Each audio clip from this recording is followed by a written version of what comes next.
100 கோடி ரூபாய் நில மோசடி ஒட்டுமொத்தமாக சிபிஐ துறையினர் அமைச்சரை தொடர்ந்து எடப்பாடி பழனிசாமியிடம் விசாரணையை நடத்த உள்ளதாகவும் உறுதி செய்யப்பட்டுவிட்டால் கைது நடவடிக்கை மேற்கொள்ளப்படும் என்ற தகவல்களும் வெளியாகியிருக்கிறது.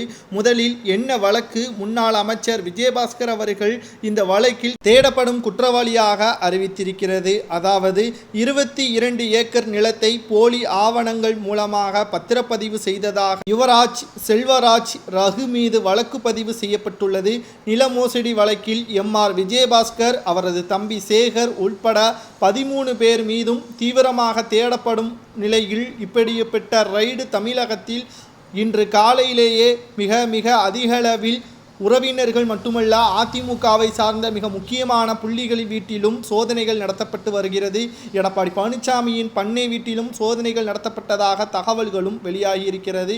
13 பேர் தீவிரமாக தேடப்படும் நிலையில் இப்படிப்பட்ட ரைடு நடந்து வருகிறது. மட்டுமல்லாமல் எம்ஆர் விஜயபாஸ்கர் முன்ஜாமீன் மனு இன்று உத்தரவுகளும் பிறப்பிக்கப்பட உள்ள நிலையில் கரூர் சிபிஐடி போலீசார் நடத்தி வரும் இந்த ரைடுகள் கூடுதல் பரபரப்பை ஏற்படுத்தி இருக்கிறது.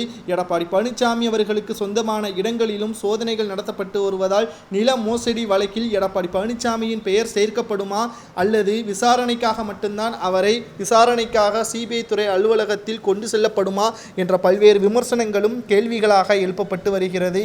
ஏற்கனவே பல்வேறு பிரச்சனைகளில் எடப்பாடி பழனிசாமி அவர்கள் சிக்கியிருக்கக்கூடிய நிலையில் இந்த வழக்கின் மூலமாக எடப்பாடி பழனிசாமி அவர்கள் கைது நடவடிக்கை மேற்கொள்ளப்பட்டால் திமுகவிற்கு இது சாதகமாகவும் அதிமுகவிற்கு மேலும் இது பிரச்சனையாகவும் தான் வரும் என்று தற்பொழுது செய்திகளை நம்மால் பார்க்க முடிகிறது. சுமார் 100 கோடி மதிப்பிலான நில மோசடி வழக்கில் அப்பொழுது ஆட்சியில் இருந்த அதிமுக மிக முக்கியமான அமைச்சராக இருந்த எம்ஆர் விஜயபாஸ்கர் அவர்கள் செய்ததாகவும், மேலும் உறவினர்களும் அந்த நிலத்தின் உரிமையாளராக இருக்கக்கூடியவர்களுக்கு கொலை மிரட்டல் விடுத்ததாகவும் தற்பொழுது வழக்கு பதிவு செய்யப்பட்டிருக்கிறது.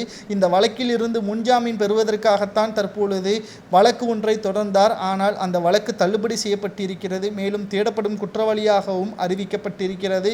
சிபிஐ துறையினர் இன்று காலை முதலே விசாரணையும் நடத்தி வருகிறார்கள்.